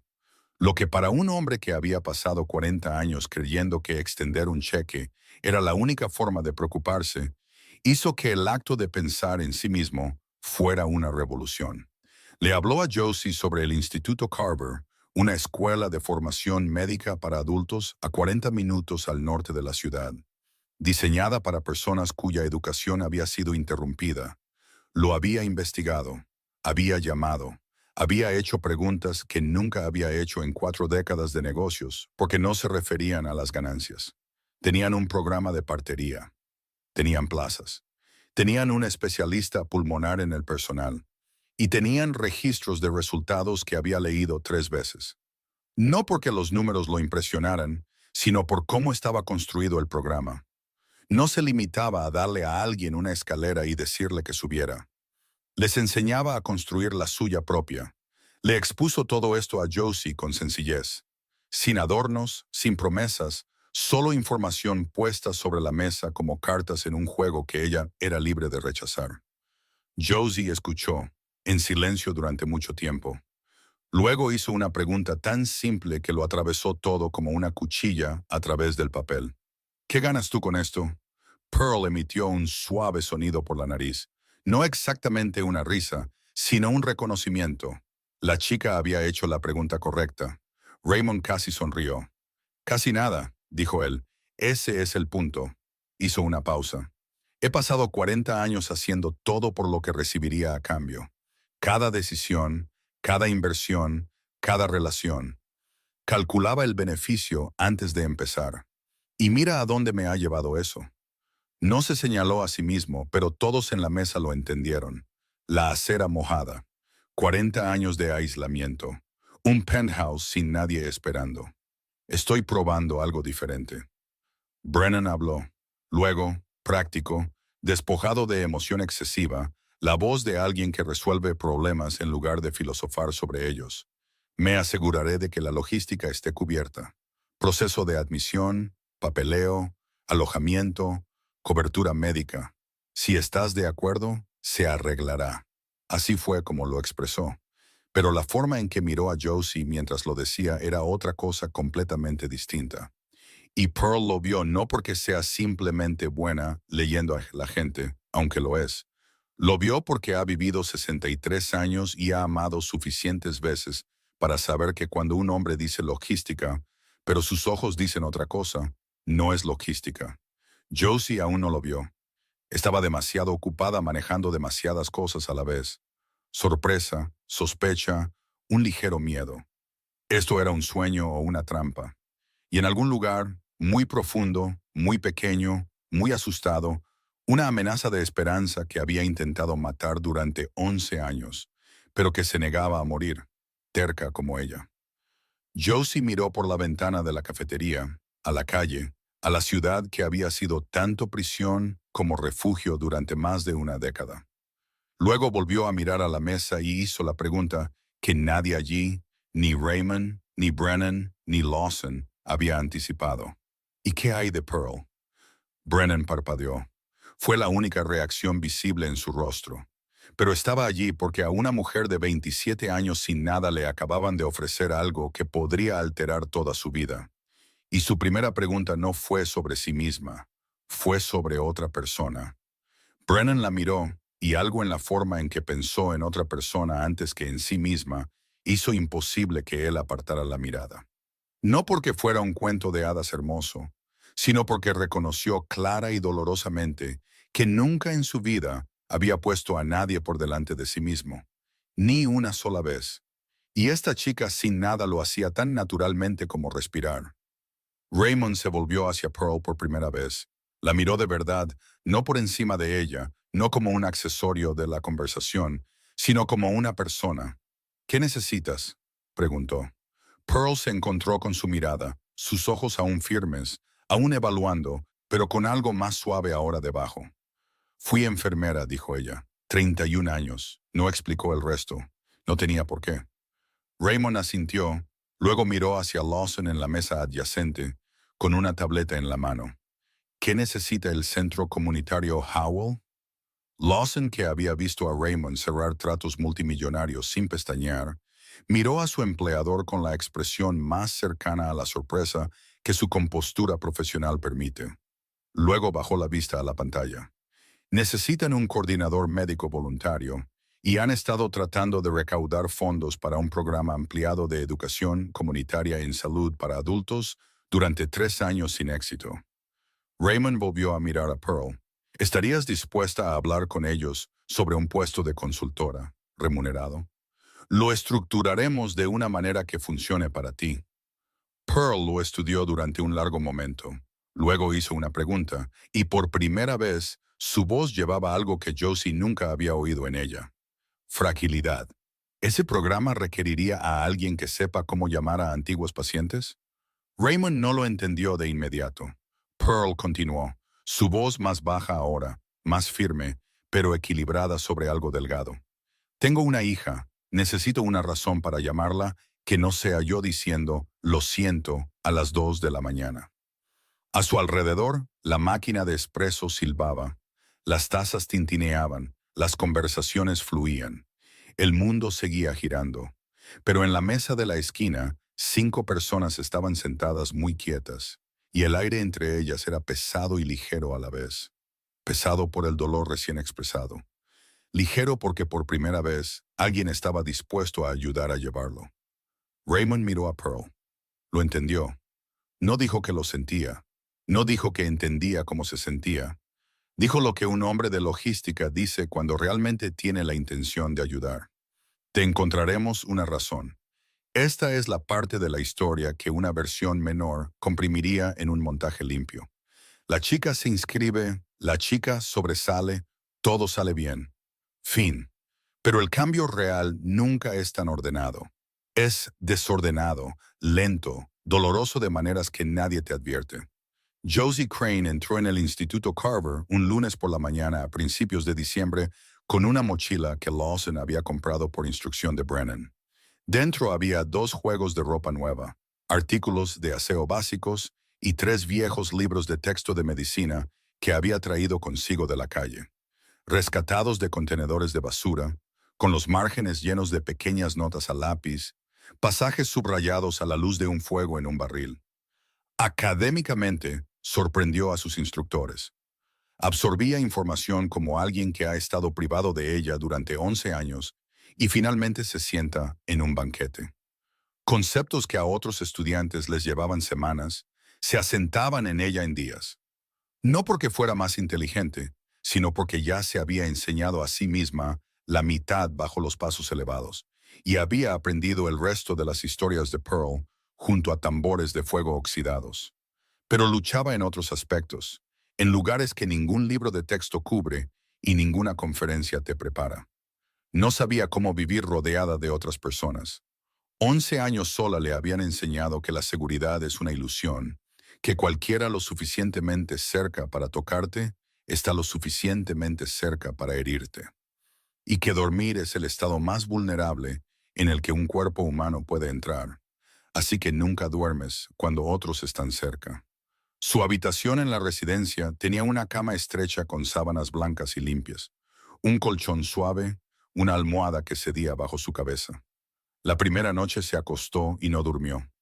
No porque fuera ruidoso, sino porque era demasiado suave, demasiado silencioso, demasiado seguro. Su cuerpo estaba acostumbrado al hormigón frío, al viento cortando la tela, a las sirenas lejanas. La ausencia de esas cosas desencadenó un pánico que no podía explicar en un lenguaje que nadie allí entendería. La segunda noche fue igual.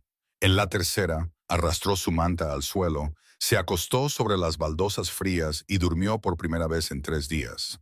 Durmió en el suelo durante 3 semanas antes de que su cuerpo aceptara lentamente que la cama no era una trampa. Llamaba a Pearl 2 veces por semana. Llamadas cortas, honestas, sin adornos, como todo entre ellas. Una vez Pearl le preguntó por la comida. Josie dijo, es increíble, tienen fruta fresca todas las mañanas. Fruta de verdad todos los días. Pearl dijo, No te acostumbres. Josie respondió, no me acostumbraré, lo apreciaré. Un breve silencio. Luego Pearl, más suave de lo que pretendía, dijo, esa es la diferencia entre tú y la mayoría de la gente. Tú sabes lo que cuestan las cosas. Raymond la visitó 2 veces ese primer año. No hizo un espectáculo de ello. Vino, se sentó con Josie en la sala común, hizo preguntas y escuchó. Escuchar sin calcular era nuevo para él. Sentarse en una habitación con alguien sin medir su utilidad era nuevo. Estaba aprendiendo, diría más tarde, a tener una conversación. Que no fuera una negociación. En su cumpleaños sonó su teléfono. El nombre en la pantalla decía Paige, su hija, la que no le había hablado en 4 años. Raymond respondió al primer timbre. Su voz tembló y odió eso, pero no lo ocultó. Quizás por primera vez en su vida, no intentó ocultarlo. Paige estaba llorando desde su primera palabra. Nadie se disculpó. Nadie explicó. Permanecieron en la línea durante 40 minutos, gran parte en silencio. Cuando terminó la llamada, Raymond se sentó en el coche durante mucho tiempo mirando por la ventana, mientras Lawson conducía sin rumbo durante otros 20 minutos sin pedir un destino. Porque a veces a dónde vas importa menos que no ir allí solo. Brennan la visitó 3 veces ese primer año, más que su padre. La primera vez le dijo a Josie, solo estoy aquí para asegurarme de que todo funcione. Su tono plano, profesional, la voz de alguien que inspecciona una carga en lugar de visitar a una persona. La segunda vez se quedó más tiempo del necesario. Josie estaba leyendo un texto sobre anatomía obstétrica. Le preguntó qué estaba estudiando. Ella le entregó el libro. Él pasó algunas páginas, estudió diagramas que no entendía, pero no lo dejó. Lo sostuvo durante 20 minutos, no por el contenido, sino por las débiles notas a lápiz en los márgenes. La cuidadosa caligrafía de alguien que lo había leído bajo un puente a la luz del fuego. Brennan examinó esas líneas más tiempo del que jamás había examinado ningún contrato. La tercera vez, Josie le preguntó directamente, ¿estás aquí por tu padre o por ti mismo? Él guardó silencio durante un buen rato. Luego dio quizás la respuesta más honesta que había ofrecido a nadie desde que murió su madre. Ya no lo sé. Entre visitas, comenzaron a llegar libros a través de Lawson, textos de medicina, manuales de partería, referencias de anatomía, guías del sistema respiratorio. Sin notas, sin tarjetas, sin remitente. Josie los recibía y sabía exactamente de quién eran, porque nadie más en su mundo le enviaba libros de texto de medicina. No lo mencionó. Simplemente los cuidaba con más esmero que cualquier cosa que hubiera poseído, alineándolos ordenadamente en el estante junto a su cama, con los lomos hacia afuera, dispuestos con la misma precisión con la que una vez doblaba las bolsas de plástico.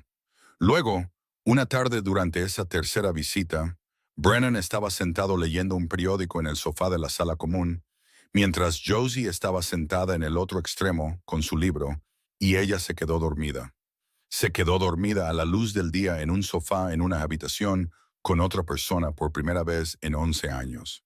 Brennan se dio cuenta cuando el libro se deslizó lentamente de sus manos. La vio dormir y entendió, de la manera que solo alguien que también sabe lo que significa no dormir cerca de otros puede entender, que esto no era un descanso ordinario. Era una rendición. Era su cuerpo diciéndole, aquí es seguro, esta persona es segura. Brennan no se movió, ni un centímetro. Permaneció allí, con el periódico abierto en sus manos, hasta que ella despertó. En el quinto mes, Josie se sentó en la biblioteca del Instituto Carver con un portátil prestado abierto frente a ella. Hizo algo que debería haber hecho hace mucho tiempo, pero no lo había hecho. Una parte de ella se resistía, la parte que se negaba a nombrar, porque nombrarla significaría admitir que había comenzado a creer. Y creer es lo más peligroso que Josie Crane puede hacer. Escribió Ashford Transit Corp en la barra de búsqueda. La primera página mostraba lo que esperarías. El sitio web de la empresa, un logotipo limpio, fotografías de flotas impecables, comunicados de prensa sobre expansión, premios de la industria. Raymond Ashford, sonriendo con un traje a medida en galas de caridad. Pulcro, legítimo, correcto. Josie se desplazó a la segunda página y el mundo cambió. Un artículo de investigación de 3 años antes publicado en un periódico local, del tipo que los grandes medios evitan por falta de pruebas irrefutables y los pequeños medios publican porque no tienen suficiente dinero para temer demandas. El titular era largo y clínico. Presuntos vínculos con el crimen organizado. Acusaciones de lavado de dinero a través de rutas de transporte. Una investigación federal abandonada abruptamente después de que el testigo principal se retractara bajo lo que el artículo llamaba circunstancias sospechosas. Alegaciones de intimidación de testigos, alegaciones de funcionarios sobornados. Y el nombre de Brennan Ashford aparecía 14 veces. No de pasada, no en una nota al pie. 14 veces entretejido en cada párrafo crítico. Brennan Ashford, vicepresidente ejecutivo. Brennan Ashford se cree que supervisa operaciones ilícitas. Brennan Ashford, nombrado por el testigo original como directamente involucrado. 14 veces. Josie cerró el portátil. No de un golpe, no lo apartó. Lo cerró lentamente, con cuidado, de la misma manera que dobla todo. Pero sus manos temblaban y sabía que no temblaban de miedo. Josie Crane no tiene miedo de los criminales. Sobrevivió 11 años en calles donde los criminales son vecinos. Ruido de fondo, peligros que aprendes a mapear y evitar. Sus manos temblaban porque algo peor que el miedo estaba surgiendo. La familiar y amarga erosión de empezar a confiar y descubrir que podrías haberte equivocado. Conoce bien esa sensación, tan bien que se siente como saludar a un viejo conocido que desprecia, pero que siempre espera que regrese. La primera familia de acogida, la segunda, el padre de su bebé, el sistema, promesas, decepciones. Pensó que esto era diferente. Pensó, sacó su teléfono y llamó a Pearl. ¿Lo sabías?, preguntó. Sin saludo, sin preámbulo, solo 3 palabras, y Pearl entendió de inmediato. Silencio al otro lado, lo suficientemente largo como para que Josie supiera la respuesta antes de que llegara. Lo sospechaba, dijo Pearl. No lo sabía con certeza, pero lo sospechaba. ¿Por qué no me lo dijiste? La voz de Josie era uniforme, demasiado uniforme. El tipo de monotonía que preocupa a Pearl más que la ira, porque la ira se mueve hacia afuera, mientras que la monotonía significa que las puertas se están cerrando desde adentro. Porque necesitabas la escuela, respondió Pearl, sin disculpas, sin justificación. La voz de alguien que tomó una decisión y la mantiene. No necesitabas una razón más para no confiar en nadie. Josie terminó la llamada. Sin despedida, se sentó en la biblioteca con el portátil cerrado, las palmas planas sobre la mesa, mirando a la nada. Mientras dentro de ella las puertas que se habían estado abriendo poco a poco durante 5 meses se cerraron de golpe. La semana siguiente, Lawson llamó para confirmar la visita de Brennan. Josie no respondió. Volvió a llamar, sin respuesta. Una tercera vez, nada. Un paquete de libros llegó a la recepción por mensajero, sin remitente, como siempre. Josie lo vio allí y no lo reclamó. Se dio la vuelta, se refugió en el silencio, de la misma manera que siempre se ha protegido, de la manera que 11 años en la calle le enseñaron. Cuando el mundo se acerca demasiado, desapareces. Te vuelves invisible. Te pliegas tan pequeño que nadie puede alcanzarte. Y si nadie puede alcanzarte, nadie puede herirte. Y si nadie puede herirte, sobrevives. Ella siempre ha sobrevivido. Si todavía estás aquí escuchando esto, escribe, aún estoy aquí en los comentarios, porque la historia está a punto de dar un giro que no te esperas. Brennan lo supo. Josie lo supo. Lawson se lo dijo la noche en que ella dejó de contestar su teléfono. La voz de Lawson era firme como siempre, pero hubo una pausa fraccional antes de que hablara que Brennan reconoció de inmediato. Porque después de 11 años, lee a Lawson más fácilmente de lo que se lee a sí mismo. Buscó Ashford Transit en línea, dijo Lawson. Página 2. Eso fue suficiente. Página 2. Donde vive el artículo de investigación, donde su nombre aparece 14 veces junto a frases como crimen organizado, intimidación de testigos, investigación federal retirada. Brennan terminó la llamada y se sentó solo en su penthouse en el piso 32. Con las luces apagadas, la ciudad filtrándose a través del cristal en bandas de oro y blanco sobre el suelo de mármol. La ciudad es hermosa de noche, millones de luces como promesas que nadie tiene la intención de cumplir. Y por primera vez en 36 años, Brennan sintió el verdadero costo de su vida, no el dinero. Tiene más dinero del que podría gastar en 10 vidas. No la prisión. Ha pagado lo suficiente y sabe lo suficiente para evitar eso. No los enemigos. Los enemigos son un idioma que ha hablado desde los 19 años. El costo real, el que nadie te advierte después de 17 años en la oscuridad, es una mujer de 27 años cerrando un portátil con manos temblorosas en una biblioteca. Son libros entregados y no reclamados. Llamadas sin respuesta. Es silencio, pero no el silencio al que está acostumbrado. No el silencio en las salas de juntas cuando los hombres le temen. Es el silencio de alguien cerrando una puerta que no puede abrir a patadas con poder o dinero. Porque no está cerrada con llave, está cerrada con decepción. Y la decepción no se puede forzar. Solo se puede enfrentar con la verdad. Al mismo tiempo, como si el universo decidiera apilar todo su peso a la vez, Roar se movió. El gran cargamento del sur había pasado sin Brennan. Procesado, distribuido, rentable. Sin llamada, sin mensaje, sin asentimiento, solo acción seguida de espera. Era la prueba más antigua en el mundo de Brennan. Si no hace nada, es débil. Si es débil, está acabado. Quizás no hoy, pero eventualmente. Si responde con fuerza, el orden regresa. Las líneas se redibujan. La máquina sigue funcionando como lo ha hecho durante 17 años. Brennan podría manejar a Roar a la antigua. Una llamada, un asentimiento, Roar desaparecería de cualquier posición capaz de amenazarlo. Condicionamiento reflejo. Memoria muscular perfeccionada hasta ser automática. En lugar de eso, se sentó en la oscuridad y pensó en una chica bajo la lluvia sosteniendo su último inhalador. 2 segundos de vacilación y luego lo regaló. Sin cálculo, sin libro de contabilidad, sin ¿qué gano yo? Solo esto es lo correcto. Y el costo vino después. Brennan cogió el teléfono y llamó a Lawson. Envía los últimos 3 años de las finanzas legítimas de Ashford Transit a la oficina de Morrison.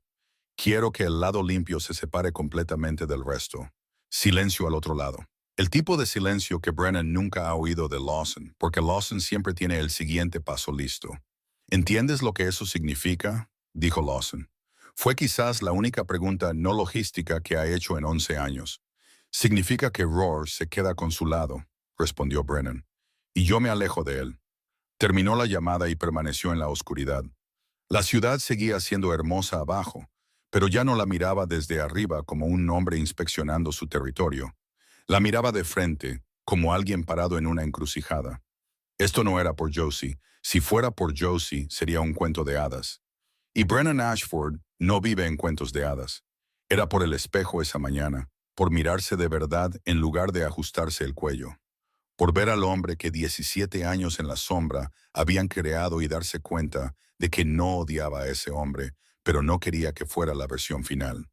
Josie nunca le pidió que cambiara. Nunca dijo una palabra sobre cómo debería vivir. Simplemente le mostró en una calle empapada de lluvia con un pequeño inhalador azul que una elección costosa aún puede ser la correcta.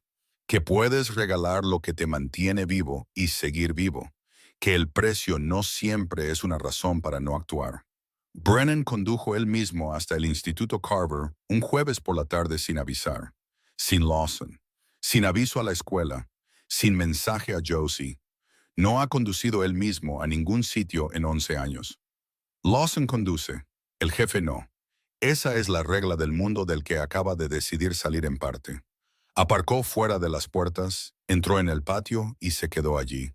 Traje negro, manos en los bolsillos, una fina niebla flotando en el aire.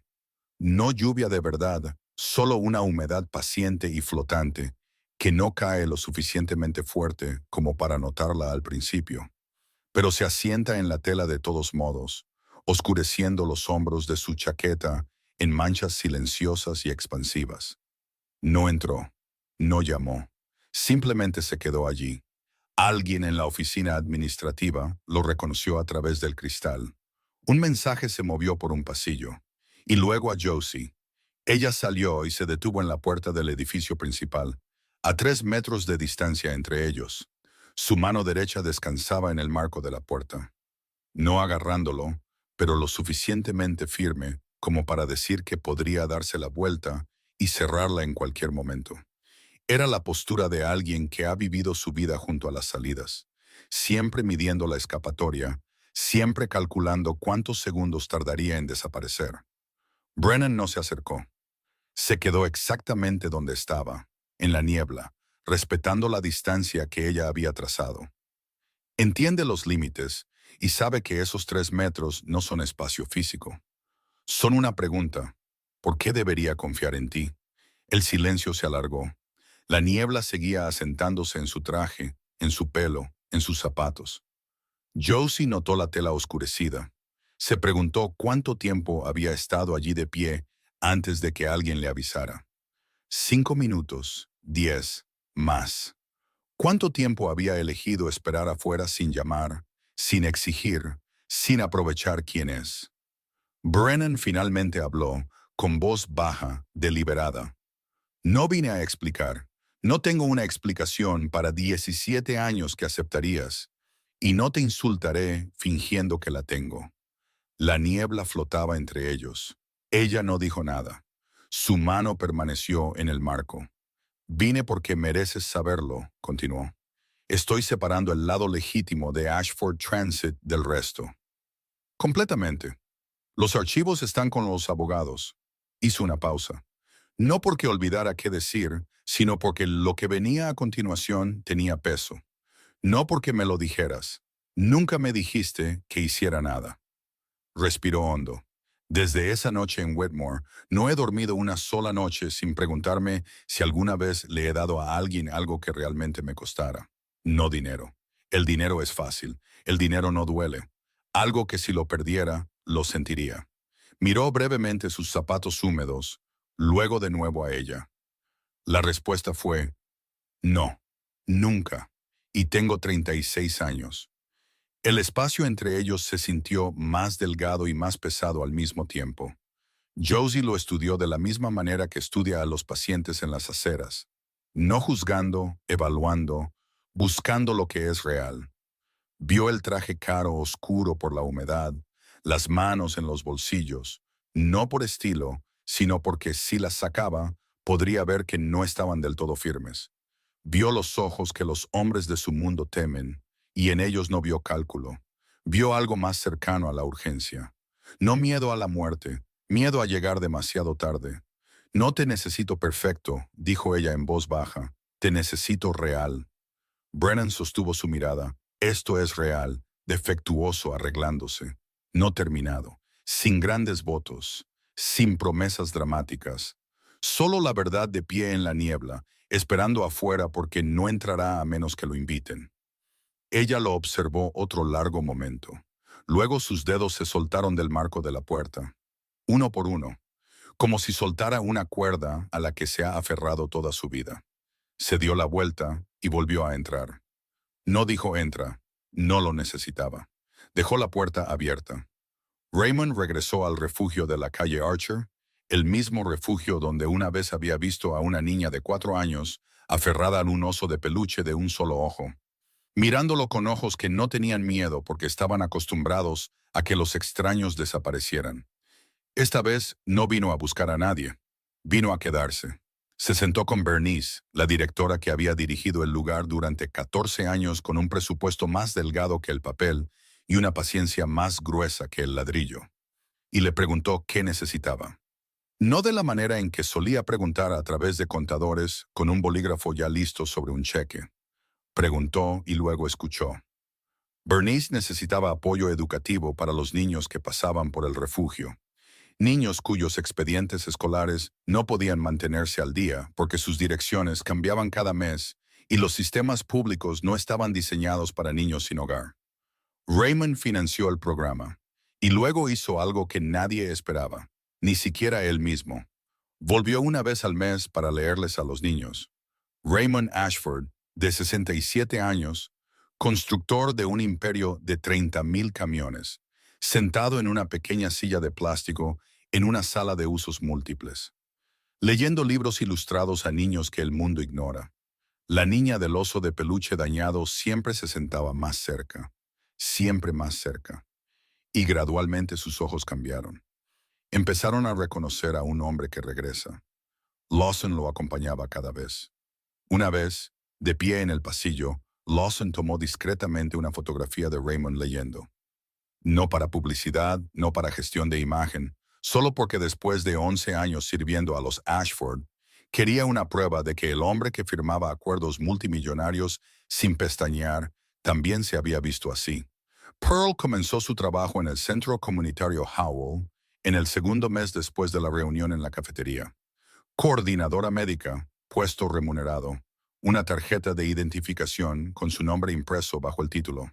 Pearl Washington, coordinadora de salud comunitaria. Miraba esa tarjeta al menos una vez al día. No porque olvidara su nombre, sino porque necesitaba confirmar que era real. Que a los 63 años volvía a tener empleo por primera vez en 7 años. 4 meses después, un martes por la noche, se sentó en la pequeña mesa de la cocina del modesto apartamento que el programa de vivienda le había conseguido y llamó a Judith. Por primera vez en 12 años, le tembló la mano, pero marcó de todos modos. Judith no respondió. Pearl no dejó un mensaje. Llamó la semana siguiente, sin respuesta. La semana siguiente y la siguiente. Cada martes, a la misma hora, llamaba y no dejaba un mensaje de voz porque no sabía cómo comprimir 12 años en 60 segundos. En la sexta semana, Judith respondió, silencio, pesado. Luego una voz que Pearl no había oído desde que una vez le dijo que no merecía ser llamada madre. Ahora solo decía 2 palabras, mamá. Pearl cerró los ojos y apretó el teléfono. Estoy sobria, dijo. 5 años. Tengo un trabajo. No llamo para disculparme. Hizo una pausa. Llamo para que sepas que sigo aquí. Judith colgó. Pearl no volvió a llamar. Esperó. Pasaron 3 semanas. En el 22º día, su teléfono vibró. Un mensaje de texto. Sábado, 2 de la tarde. Cafetería de la calle Oak. No llegues tarde. Pearl leyó el mensaje una y otra vez durante 15 minutos, como si las letras pudieran desvanecerse si se movía demasiado rápido. Luego lloró por primera vez en 5 años. Lágrimas silenciosas, lágrimas necesarias, del tipo que sigue en viejos caminos tallados hace mucho tiempo. En cuanto a Brennan y Josie, no pasó nada dramático. Sin declaraciones, sin confesiones cinematográficas bajo la lluvia, solo la distancia acortándose centímetro a centímetro. De la misma manera que los continentes se acercan, no por la fuerza, sino por la gravedad. El silencio entre ellos dejó de sentirse pesado. Se volvió respirable, a veces incluso cómodo. El tipo de comodidad que solo 2 personas familiarizadas con la oscuridad pueden construir cuando ninguna necesita fingir que pertenece a habitaciones luminosas. La separación de Ashford Transit avanzó. Los abogados revisaron estructuras y activos. Cada documento legal presentado significaba que Brennan renunciaba a otra pieza del imperio que había protegido durante 17 años. Era complicado, arriesgado, incompleto. Rohr ahora controlaba el lado oscuro, la violencia, la parte que Brennan una vez puso en marcha con un asentimiento. Y Brennan tenía algo que Rohr nunca entendería. Una razón para salir a la luz. 2 años después, Josie Crane, de 29 años, estaba de pie en el podio del auditorio del Instituto Carver, mirando 200 caras vueltas hacia ella. Llevaba una toga de graduación, la primera prenda en su vida diseñada para una ocasión que alguien decidió que merecía. No tenía notas preparadas, no las necesitaba. Lo que tenía que decir no era algo que se redacta, es algo que llevas en el pecho durante 29 años hasta el día en que finalmente encuentra su propia salida. Habló de la lluvia en la calle Whitmore, del pequeño inhalador azul, de la elección.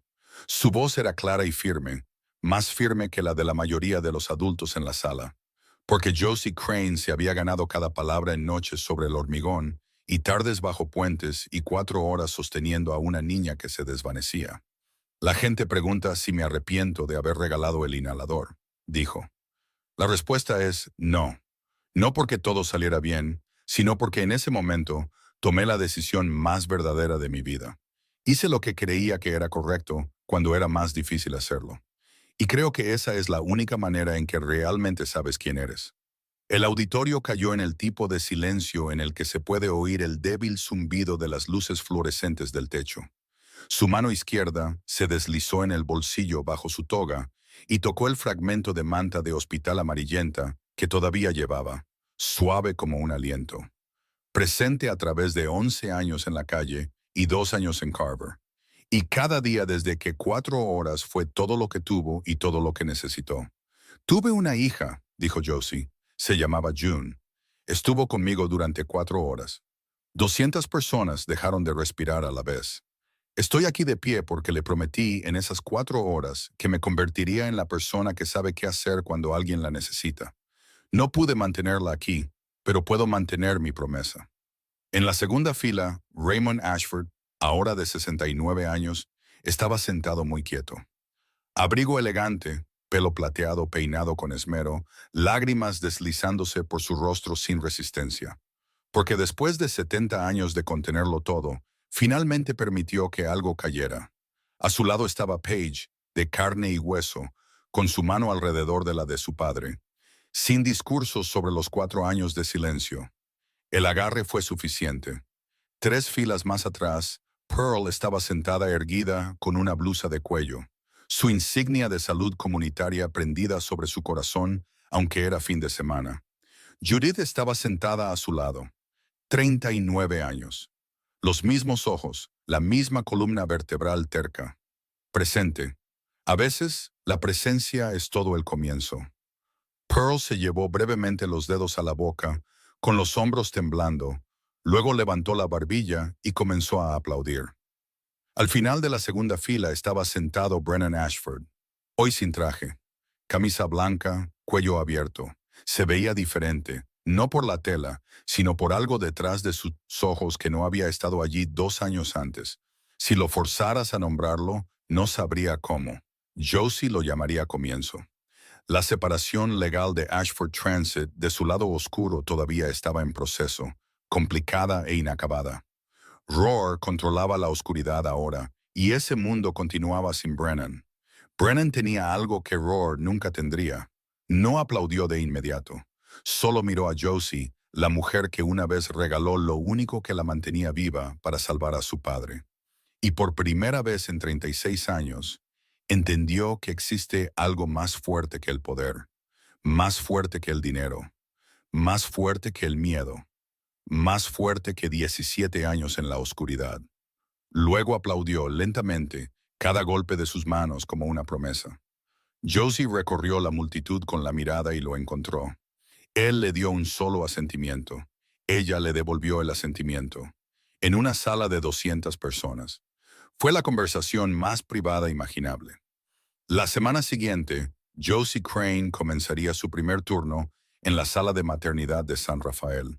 El mismo hospital, la misma planta, el mismo pasillo donde años antes yacía sola, sosteniendo a una niña de 4 horas de vida, mientras el mundo seguía moviéndose como si nada hubiera pasado. Cruzaría esas puertas con uniforme. Respiraría el aire antiséptico que una vez le robó el aliento. Y esta vez, no sería ella la que estuviera en la cama sin una mano que sostener. Esta vez ella sería la mano que otra persona busca. A veces, el sacrificio más pequeño lleva el mensaje más grande que una vida puede enviar. Y a veces, la persona que no tiene nada es la que más da. No porque no entiendan el costo, sino porque entienden, de una manera que la comodidad nunca enseña, que una vida pasada apretando no es lo mismo que una vida verdaderamente vivida. Josie Crane sabe lo que cuestan las cosas. Sabe el precio de un inhalador, el precio de una noche sin medicina, el precio de 4 horas sosteniendo a una niña que se desvanece en sus brazos. El precio de confiar y ser traicionada. El precio de levantarse mientras toda una ciudad pasa de largo. Conoce cada uno de esos costos y es exactamente por eso que da. Porque cuando entiendes lo caro que es todo, también entiendes lo valiosa que puede ser una vida. Raymond Ashford pasó 40 años aprendiendo lo que Josie entendió en la primera noche empapada de lluvia en la calle Whitmore, que el valor de una persona no se mide por lo que acumula, sino por lo que está dispuesta a soltar. Construyó 3,000 camiones, un penthouse con vistas a la ciudad, un imperio respetado en las salas de juntas, y le llevó 4 décadas en la cima darse cuenta de que el lugar más alto es a menudo el más solitario. Hizo falta una chica sin hogar arrodillada en el pavimento, empapado para enseñárselo. Brennan Ashford pasó 17 años en la oscuridad antes de abrir una sola puerta.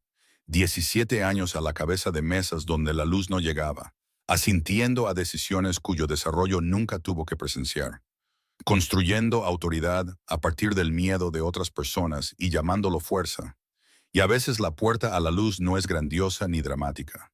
A veces es una mujer de 27 años de pie a 3 metros de distancia en la niebla y diciendo en voz baja, «Te necesito real». Pearl entendió que la redención no es lo mismo que la disculpa. Podría haber llamado a Judith a las 2 de la mañana cualquier noche durante 12 años y decirle que lo sentía. No lo hizo porque sabía que la redención se vive. Son 5 años sobria que nadie aplaude. Es presentarse a trabajar cada mañana y llevar una insignia con tu nombre sobre el corazón. Es llamar cada semana y dejar que la constancia hable más fuerte que cualquier mensaje de voz. Esta historia nos recuerda que la bondad no requiere un escenario. No necesita cámaras ni aplausos. Solo requiere un momento en el que elegir lo correcto te cuesta algo, y lo eliges de todos modos. Así que antes de dejar esta historia, pregúntate esto. ¿Cuándo fue la última vez que tomaste una decisión que te costó algo por otra persona? ¿Es la bondad un instinto? ¿O es una decisión que tomamos una y otra vez? ¿Y puede un momento, una elección, un aliento dado libremente en la oscuridad alterar realmente una vida? Ya sabes la respuesta. Si esta historia te conmovió, si despertó algo real dentro de ti, deja que se quede contigo. Compártela con alguien que pueda necesitarla. Cuéntanos qué significó para ti. ¿Te recordó a alguien en tu propia vida? Leemos cada palabra que escribes y agradecemos el tiempo que pasas aquí. Te deseamos buena salud, alegría constante y una paz tranquila en los días venideros. Hasta pronto.